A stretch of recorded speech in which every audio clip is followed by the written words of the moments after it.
നമ്മുടെ നാട്ടിലൊക്കെ ഭക്ഷ്യവിഷബാധയുണ്ടായി വയറിളകിയാൽ എന്ത് കിട്ടും? ഒരാശ്വാസം കിട്ടും, വയറൊഴിഞ്ഞതിൻ്റെ ഒരു സുഖം കിട്ടും. പിന്നെ അകലെ ഇരുന്നാലും കൃത്യമായി ആ വിസർജിക്കുന്ന ടംബ്ലറിൻ്റെ കറക്റ്റ് സ്ഥലത്ത് വീഴും. അത്തരം ചില മാജിക്കുകളും ഉപകാരങ്ങളും ഒക്കെ ഉണ്ട്. അല്ലാതെ എന്ത് കിട്ടാനാ? മരിക്കാതിരുന്നാൽ നിൻ്റെ പ്രിയപ്പെട്ടവരുടെ ഭാഗ്യം. മരിച്ചാലോ ഒരു ചെറിയ വാർത്ത, ഭക്ഷ്യവിഷബാധ ഏറ്റു, അങ്ങനെയാണ്, അതാണ്, ഇതാണെന്നൊക്കെ പറഞ്ഞ്. അല്ലെങ്കിലും നമുക്കെവിടെയാ ജനാധിപത്യവും അല്ലെങ്കിൽ സോഷ്യലിസവും അഡ്മിനിസ്ട്രേഷനും ഭരണനിർവഹണവും എല്ലാം പറയുന്നതല്ലാതെ ഏത് മനുഷ്യൻ്റെ ജീവനാണ് വിലയുള്ളത്? പക്ഷേ സൗദി അറേബ്യ ഒരു പുതിയ നിയമം കൊണ്ടുവന്നു.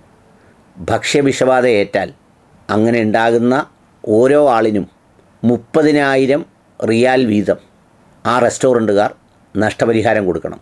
30,000 റിയാൽ എന്ന് പറയുമ്പോൾ എത്ര രൂപയാണ്? ഏതാണ്ട്, എൻ്റെ കണക്ക് ശരിയാണെങ്കിൽ, എനിക്കറിയില്ല, ഞാൻ വിദേശത്തല്ലാത്തതുകൊണ്ട്, എന്തായാലും ഒരു 4 ലക്ഷം രൂപ, 4 ലക്ഷം രൂപയോളം ഒരു രോഗിക്ക് ഈ റെസ്റ്റോറൻറ്റുകാർ കൊടുക്കണം. അപ്പോൾ അതുകൊണ്ടുണ്ടാകുന്ന മെച്ചം എന്താ?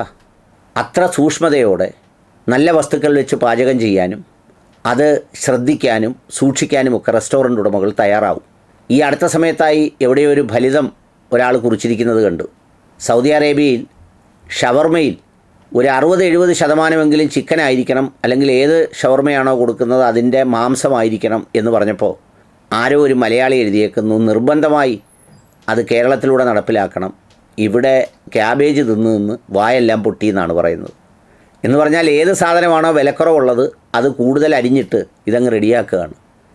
ഇവിടെ ഒന്ന് ഭക്ഷ്യവിഷബാധ ഏറ്റു, അല്ലെങ്കിൽ ഒന്ന് അതിൻ്റെ പേരിൽ ഒന്ന് വയറിളകി എന്നൊക്കെ പറഞ്ഞാൽ അതൊക്കെ ഒരു ആഘോഷമാണ്.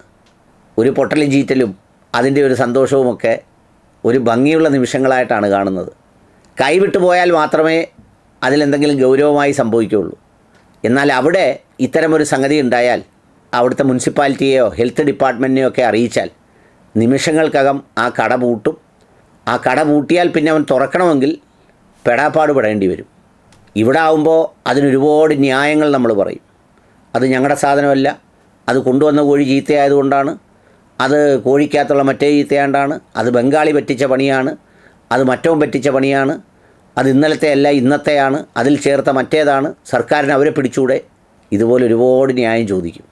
പക്ഷേ അവിടെ ഈ ന്യായമൊന്നും ചോദിക്കില്ല. അവിടെ ആ നിയമത്തിൻ്റെ വഴിക്ക് നീങ്ങും.